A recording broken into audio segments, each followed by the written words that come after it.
Hello, Coordination. Welcome to GreenPill. Today we are talking to Trent Van Epps, who is an ecosystem person at the Ethereum Foundation and is also one of the core coordinators of the Protocol Guild.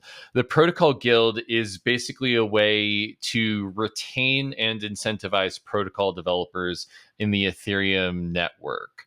And basically what Trent is engineering is a smart contract that anyone can send funds to in order to give protocol developers an upside or tokens in their project. Why do that? Because we need to retain protocol developers that create the public good of a efficient, reliable, secure, performant Ethereum base layer.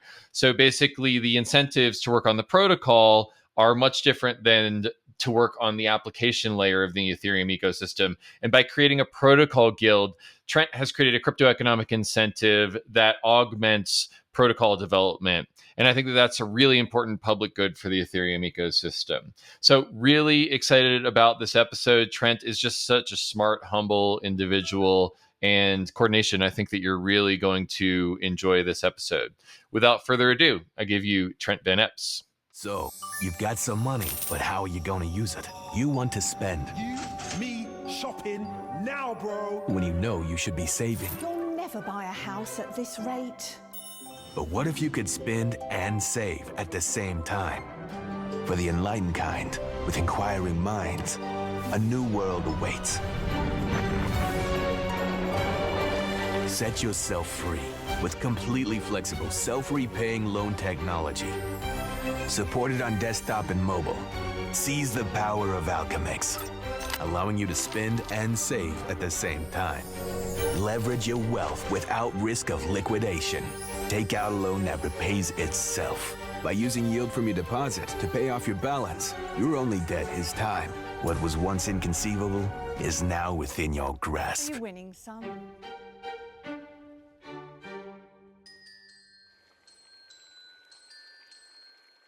If you're trying to grow and preserve your crypto wealth, optimizing your taxes is just as lucrative as trying to find the next hidden gem. ALTO IRA can help you invest in crypto in tax-advantaged ways to help you preserve your hard-earned money. ALTO Crypto IRA lets you invest in more than 150 coins and tokens with all the same tax advantages of an IRA. They make it easy to fund your alternative IRA or crypto IRA via your 401k or by contributing directly from your bank account. There is no setup or account fees, and it's all you need to do to invest in crypto tax-free. Let me repeat that again. You can invest in crypto tax-free. Diversify like the pros and trade without tax headaches. Open an ALTO Crypto IRA to invest in crypto tax-free. Just go to altoira.com/bankless. That's ALTOIRA.com/bankless and start investing in crypto today. I am here with Trent Van Epps, who is an ecosystem person at the Ethereum Foundation and working on the Protocol Guild. What's up, Trent? How's it going, man? Thank you for having me. I'm actually really stoked to just talk to you about all of this stuff, this crazy nonsense that we're building. Totally. So, Trent, what led you to establish the Protocol Guild? Sure. So I guess establishing is maybe a bit strong. And so me personally, I'm just one of many members. It's been really a collective project, given that it's made of, members from many different client teams. It's not just me, though I am like the public face is a little strong, given it's only been around for a few months, but people are starting to associate me with it. But really, like, this collective effort wouldn't exist at all if it didn't have buy-in and membership from all these client teams and their involvement. So maybe that's important context. But so yeah, why did I create it, or why have I put my time into something like this? I guess the answer is, so I've been adjacent to protocol development for a couple years now. Just going to core dev calls, observing mostly. I don't really have a ton to contribute on these core dev calls, but getting familiar with the people and the players, the client teams, people who are contributing to core Ethereum protocol. And over the years, I've just gotten more familiar with how this space works. Core protocol is different from the application layer, where a lot of user-facing stuff happens. And over time, it became apparent that, the incentives to build on the application layer are much different than contributing to the core protocol.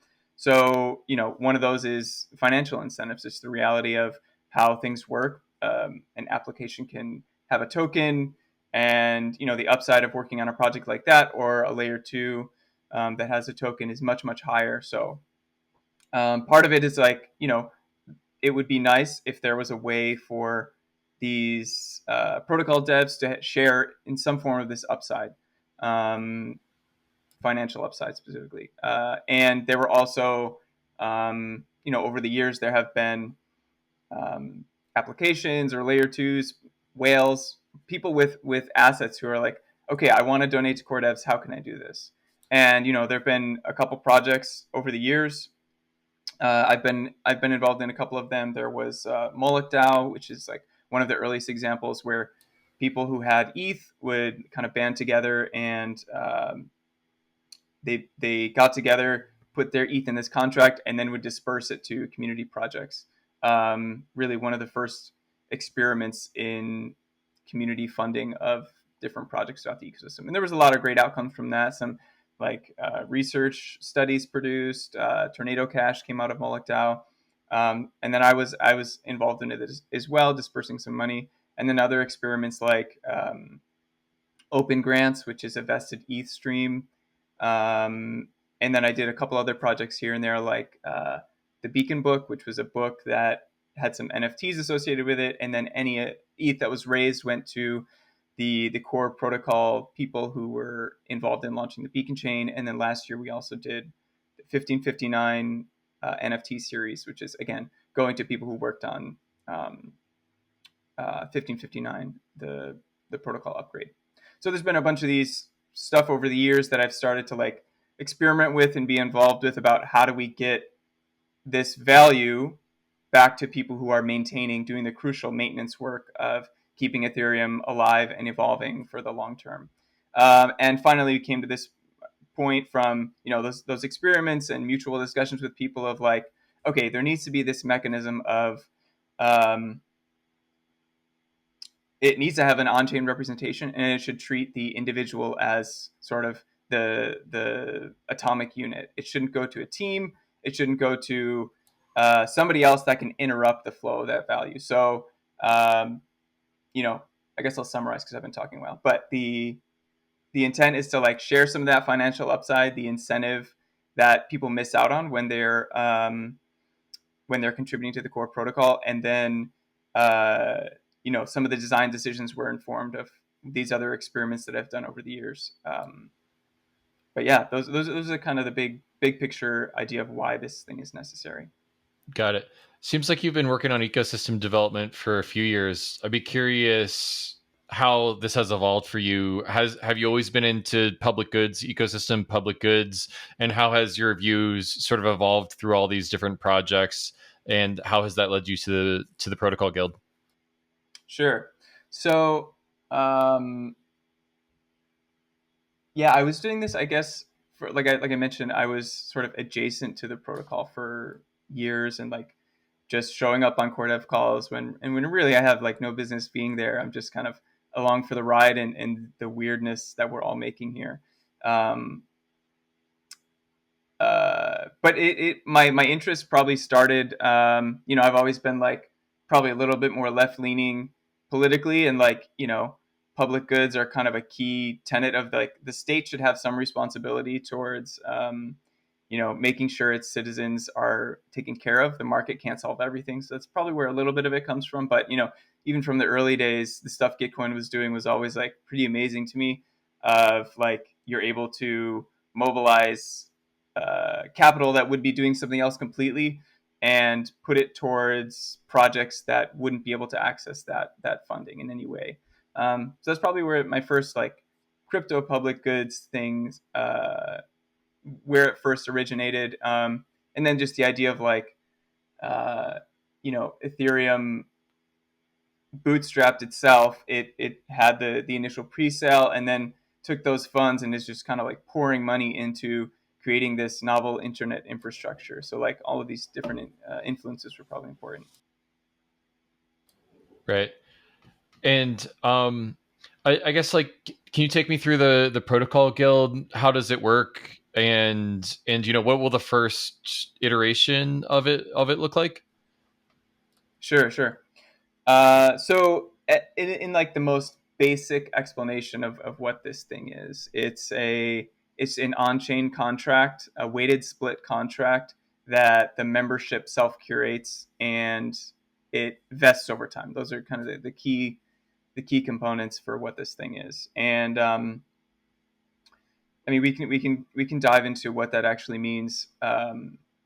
What we actually get out of it is this sort of, if you take a step back, it's like I mentioned earlier, it's like recognizing the individual as the atomic unit for who's building the protocol. Obviously, individuals slot into teams, but in reality, they're recognizing sort of the sovereignty of what individuals are doing. The membership of the split goes to the individual to do whatever they'd like to. And those are the kind of the key components. Vesting is important. Sorry, go ahead. Oh, I was going to say one of the things that I just felt was really smart, like I guess elegant about this design was having the individuals who are building the protocol being the ones who are curating the list of where the money goes, which kind of creates that locality of the knowledge. It also reflects in the smart contract, so it just seemed very elegant to me. Yeah, I can't claim exact invention of that, but like I was just listening to your recording with Tracheoptrix, and that's a huge inspiration. Is like the people who are actually working on this stuff are the ones who Right. are doing the curation. That's like massive influence on what this is. And then I mentioned, if anybody's interested in reading the docs, I'm sure they'll be linked in the show notes. But a key component of this is, that self curation. And the reason it's a little different from other solutions like Gitcoin or Optimism's retroactive public goods, there's some nuance there as to why self curation is important. So I'll go through that really quick. Gitcoin uses the wisdom of the crowd and the people who are actually using these products to understand what should get the largest allocations, right? Unfortunately, for core development and the protocol itself, it's really hard to have an accurate view into some of this stuff. It's really technically complicated. The people who are working on it usually don't have a Gitcoin grant, or they may not have like a public profile. So it's really hard for the average Ethereum community member to understand how to weight between these different projects. The other thing is like Ethereum has a multi-client culture, so you wouldn't want to be sort of pitting these projects against each other, like competitively, like, oh, you should donate to this client or this client. If you were to ask people, what is a public good, what is the core client of Ethereum, or like the core protocol components, they would, I probably 80 or 90% would say Geth. Like that's their understanding of what the client landscape is. But in reality, or if you've seen, and I think we talked about this before, but the Protocol Guild is over 100 members now, and most people, a few that I've interacted with, are like, "Wow, this is actually way larger than I anticipated," or which is totally understandable given people don't have the time to understand like the breadth of who's actually making the protocol work and what goes into maintaining it. It's a lot more than people understand. So that's one of the reasons why Gitcoin's a little different, and why the benefit that we get from self-curation is that I think Jordan Hall said, like, or one of your recent guests said, the knowledge is like pushed, or the curation is pushed to the edges of the network. And that's a really great way to frame it, because like if it were just me, or like somebody at the EF who is curating people and trying to delineate those relationships exactly, there's always going to be somewhere where it falls short. So when you say, okay, client X, tell me the 10 or 15 people who are contributing to your client and who deserve to be on this split. And they'll be like, okay, I've got the exact list. I know the exact contributors and the capacity they're working. That's really the best way to do it. And then other things like retroactive public goods funding, like Optimism's experiment, they used a little bit of a different model, but they have a council of these badge holders which do the curation, and then they do like a ranking vote. I think one of the key things that we really wanted to push for with the Protocol Guild is, again, having that autonomy. And if you were to have some sort of council or like external people that have to then evaluate, similar to if it were, the EF or somebody else who's making these evaluations, it loses a bit of that autonomy and independence. So, the membership curates itself. We're hoping that it will work, long term, and it doesn't degrade or just completely fail. But we'll see how that goes. Right. Speaking of long term, I know that you mentioned vesting is a core component here. So how are you thinking about incentives for people who maintain the protocol over time and how that vests? Right. So one of the key things I've noticed, and in discussions with other people who work on core devs, is like the core development is that it can take quite a while to sort of ramp up into understanding not just the technical aspects of what protocol development is, but also like the unique ecosystem we're working in. There's an upgrade cycle, there's release cycles that may not correspond with something you'd see in like a traditional software startup. There's a lot of considerations beyond just like, okay, we write the client and then we release it. But the context is there's a lot more at stake here. Like you have basically a mini economy running on your platform. So stuff has to be, for better or worse, it has to be right when it goes out. So it can take a while for people to onboard and understand clients. And once people sort of cross that threshold or, move further on the spectrum, you want to keep them around as long as possible. And once they get to that point where they're like, 6 to 9 months into joining a client team or something, they start to like really hit their stride and contribute in ways that are positive. So like I said, once they cross that threshold, you want to keep them around as long as possible. And one of the ways that we're attacking that with the Protocol Guild is the vesting feature. And it's just like a linear vest. And the intent is like you get people to accumulate this knowledge and then pass it on to whoever the next generation is. And for the pilot we're working on, we're going to probably target like a year for the linear vest. And then I think even in the future, we would do something like a 4-year vest. I don't know if we're leaning towards that because that's how long a typical market cycle is or something, but raised at the bottom of the bear market and then see what happens afterwards. But yeah, 4 years seems like a good balance. 10 years feels a little long. But yeah, that's the intent, is to keep that accumulated, maybe institutional knowledge isn't the right thing, but it's the network knowledge of these people who are contributing and understand, the quirks of the client and the oddities of the code base and just, all that knowledge. You want to keep it around and sort of get that mind virus transmitted to as many people as possible. Right. So take me through a world in which the Protocol Guild is maximally successful. It sounds like we believe that the protocol work is a public good for the Ethereum ecosystem. And when the Protocol Guild has reached a sufficient size and scale, then the people who work on that protocol and create the basis for all the economic value are rewarded, which is a moral sort of good in itself. But also it kind of solves a retainment problem where if you can go make 5 times X by working at the app layer instead of the protocol layer, it kind of solves that retainment problem. What else does the world look like when Protocol Guild is maximally successful? What's your kind of dream state 5 or 10 years out? Yeah, that's a great question. I should probably write this up and put in the docs. Like, what is success for us? I've put some small notes about like maximally successful. There's a relatively significant amount of money in this split. It operates without major conflicts among the members. deciding who should not be part of this, that would be amazing. I expect that we'll learn a lot of things in this first pilot and have to tweak some ways that the mechanism operates.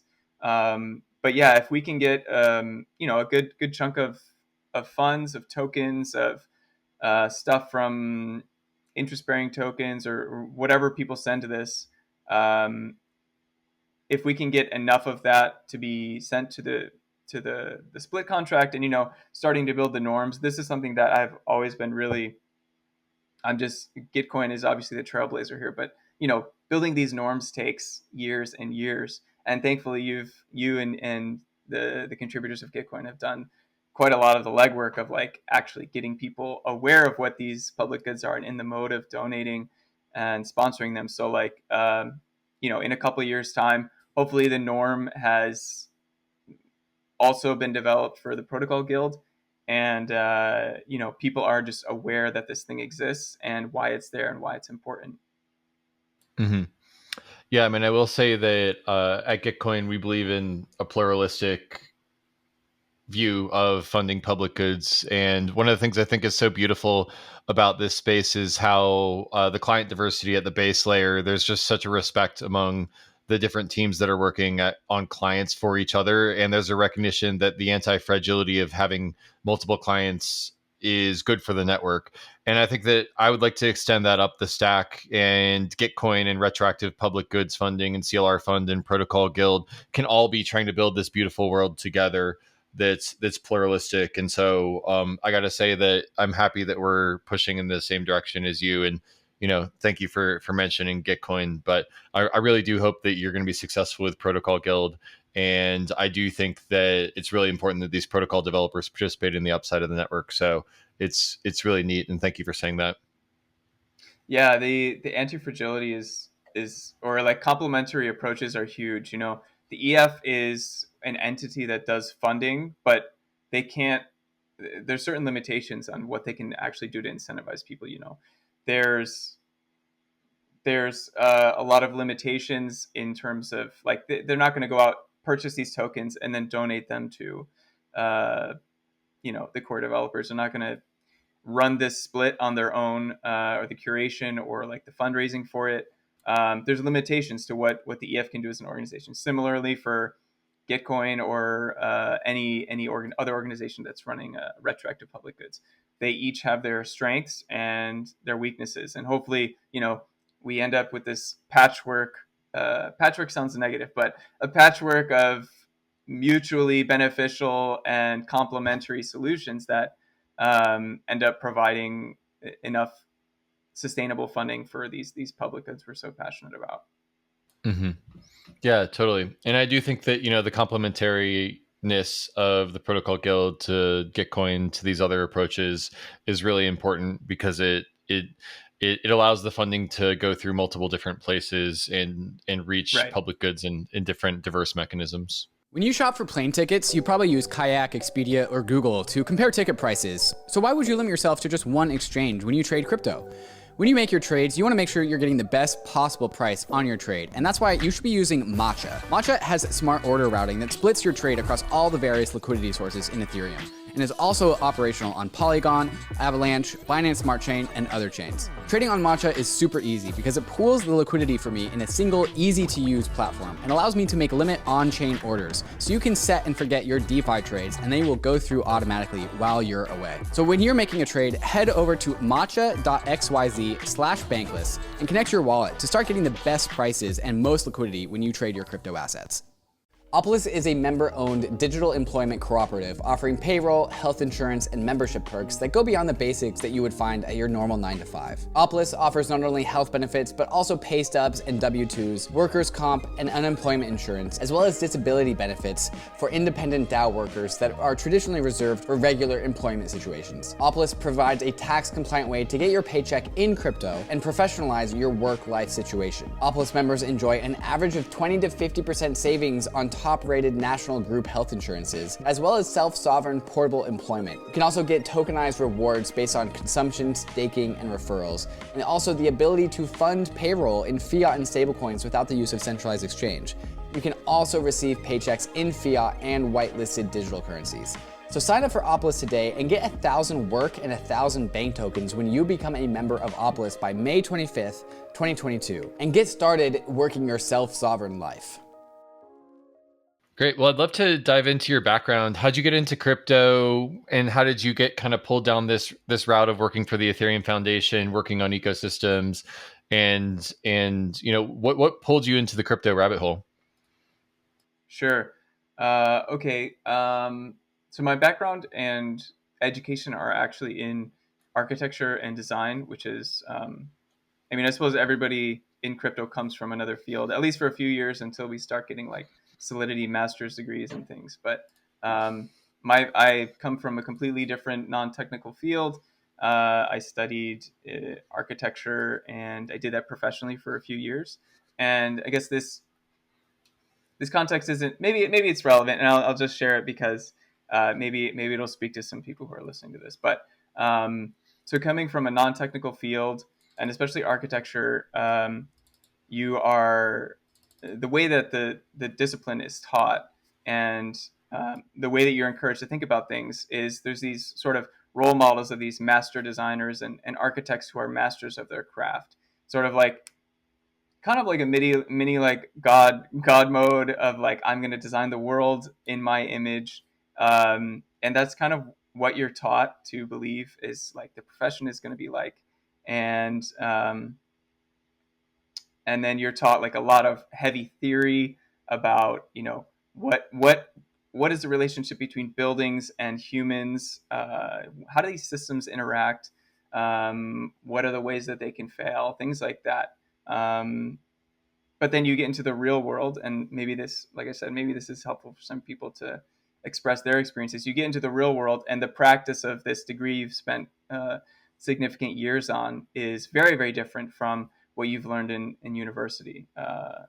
So you get into the professional world of architecture, and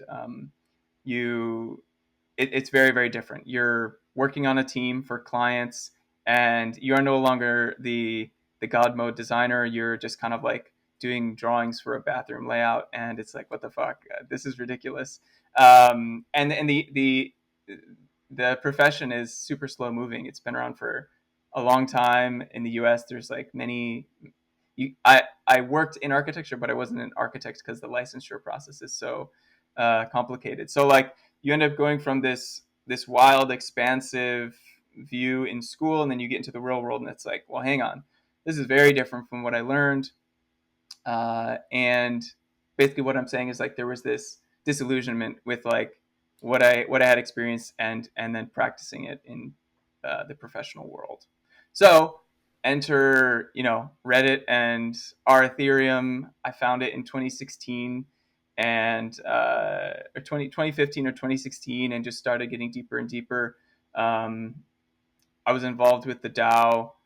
Didn't really understand what was going on back in the day. I'm still like following this stuff, but that was really my sort of rude introduction. Looking back, it was kind of insane. Like I remember some people like having these intense discussions on our Ethereum about like the future of this protocol, but I was just like, oh, maybe I'll get my ETH back. I don't know. It's kind of funny to look back on this.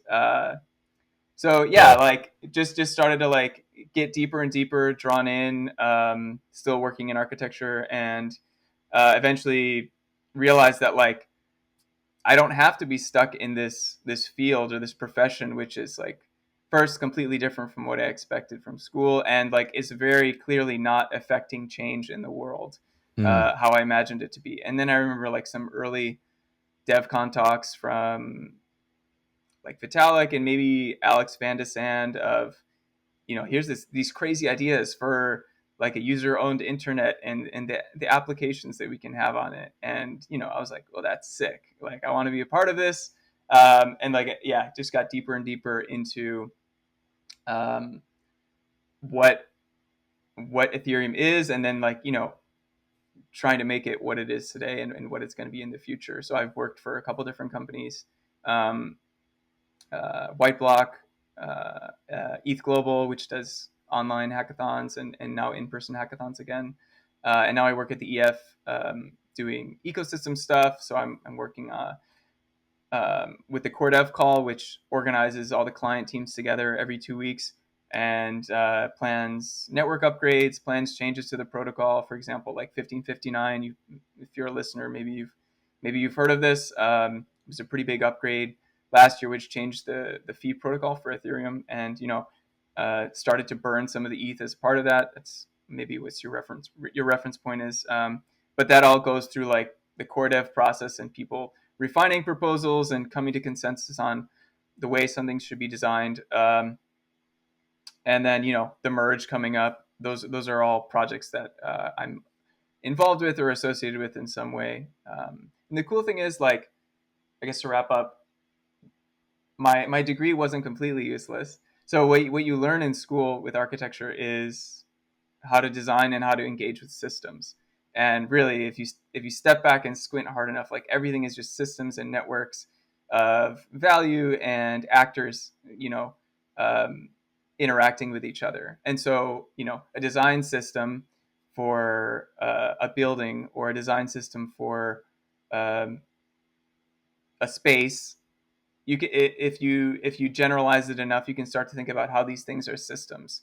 And that's been like amazingly beneficial for me because I have this context about, how do these different client teams interact, or how does the core protocol, how does it take up space as an entity or an infrastructure system, and how does it need to be maintained? Not saying I'm an expert, but at least it's been nice to realize, like, oh, I actually do have some context on these things. So if there's any architects or urban designers listening to this, and you're like wondering how you can get more involved, there's always a way. Okay. Yeah.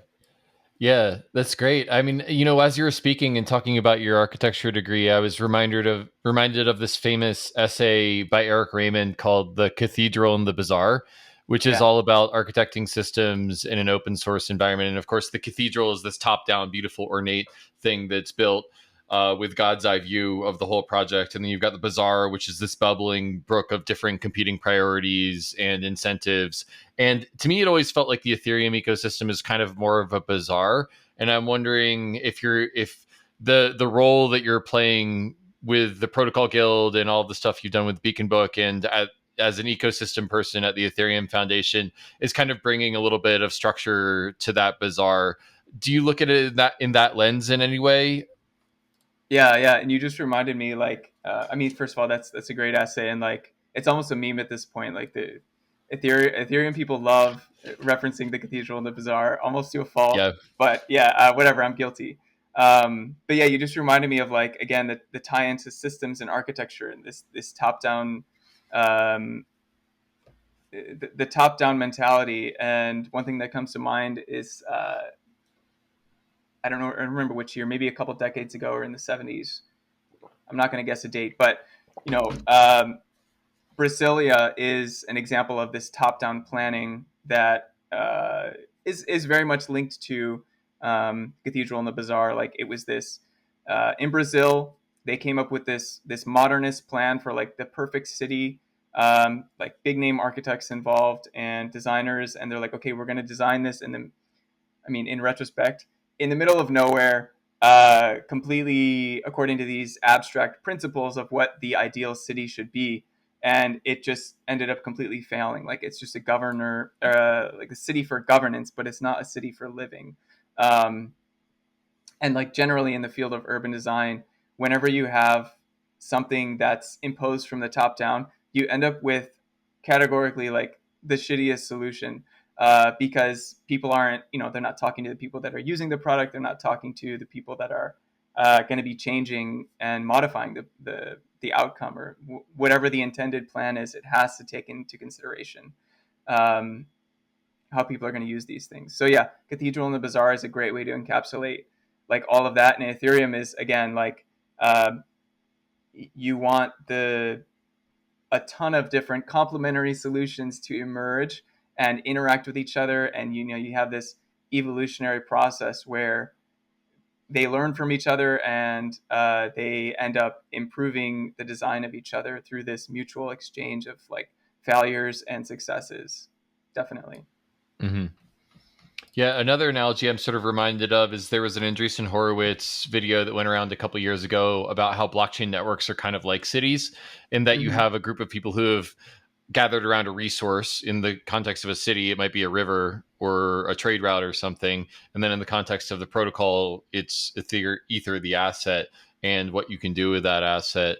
And, I'm just wondering how much there is that transferability between your architect and your systems thinking from digital cities to physical cities in back again. But hopefully we'll inspire more architects and engineers to be entering the Web3 space as is via the Protocol Guild. Definitely, yeah. If anybody is curious or like wants to understand my journey, I'm happy to talk. Hit me with a DM at any time. Right. Well, is there anything I didn't ask that you want to talk about with respect to anything within the Ethereum ecosystem, but especially Protocol Guild? No, I think we covered most of it. General overview of the project. Oh, I guess, I will touch on. So I mentioned we're running this pilot, and so we're in the fundraising stage for this, and we've got some commitments from people who are interested in participating. I guess I'll stress, like, this is an experiment. We are interested in finding out the ways that this is gonna be successful and the ways where it needs to be improved. So if you're interested in being part of that 1-year pilot, which the pilot being any funds that are donated will vest for a year, and the membership can claim it at any point. We want to accommodate people who are interested in participating in this. So reach out, let me know, how you think you can be helpful. We're also just generally for looking for people to just ask questions. There's a long section in the docs called, I think, anticipated concerns, where, like, in the process of writing up all of this documentation and trying to scaffold what we think is the ideal mechanism, people have brought up concerns. I've thought of some. And so it's this long list of things of, like, how can this go wrong? And if you think you found one, I'd love to hear from you. Again, the only way this is if it's going to be successful long term, it's going to have a ton of eyes on it and people helping to improve it. So if you're interested in sponsoring, please reach out. If you're just a community member and you want to, help broadcast this, get awareness for it, or improve the mechanism, I'm also happy to talk. I'll answer any questions. Yeah, I just want to say, from watching your Shelling Point talk, I was really kind of deeply impressed that you spent maybe 5 minutes on stage talking about the ways that it can go wrong and how you've worked through those things. There's not a lot of people that will be that open and just that thoughtful about it. But I guess, now knowing that you used to learn about architecting buildings, maybe you're used to doing a lot of that upfront planning and in that thinking. So I think that's cool. Yeah, for sure. Maybe it comes from it's a good point. Maybe it comes from an ego bit of, like, I want to cover my ass in case something does go wrong, and I can point to it and be like, well, actually, I wrote about it. But I think the only good things can come from writing about, like, failure scenarios and the ways things can get gamed. And that's actually one of the things I'll mention is, like, trying to figure out, like, okay, what's the weighting for this thing? How do we determine weighting? And instead of, like, actually figuring out a weighting system, we've realized that it's probably best to start with the simplest, least gameable thing possible. Like, if you were to take into account something on GitHub or, like, peers rating each other, that has to be done very delicately, and you don't want to end up crashing the mechanism before it even starts. So the weighting mechanism is simply it's just the amount of time you've been contributing. So I think it'll get entered in the split as, like, the number of months you've been active. So there's no need for, like, weighting in terms of how do you feel about this person and their contributions. Maybe we'll get there someday, but we want to start the mechanism with the simplest, least gameable, least corruptible frameworks. And that's I guess that's one thing I'll mention. I don't know, that's a weird place to wrap it up. But no, I mean, I think it's like, one thing Moloch DAO really pioneered was governance minimization, and I think I see that in your protocol as well. Definitely. Okay, Moloch's been a huge inspiration. Yeah, same. So we were just about to wrap up, and you were saying that if you want to give feedback on the Protocol Guild, you can reach out to you. You're also looking for protocol developers to get involved in and also projects to donate. And where can people find you in the Protocol Guild online in order Yeah, to do that? sure. So if you're a sponsor or any of those people that Kevin just mentioned, reach out to me at Trent_Van Epps on Twitter and Telegram. There's also Tim Byko. He's also probably more than happy to walk you through what this thing is that we're building and help you understand it. And then like the organization where a lot of the information or like public announcements will come from is Stateful Works, which is what we did the Beacon book and the 1559 NFTs under. That is probably another good place. And then there's the Stateful Works Discord. We've got a bunch of places, but I'm happy to talk on any of them. Nice. All right. Well, Trent, thanks so much for coming on GreenPill. Thank you for having me. I appreciate it. Cheers.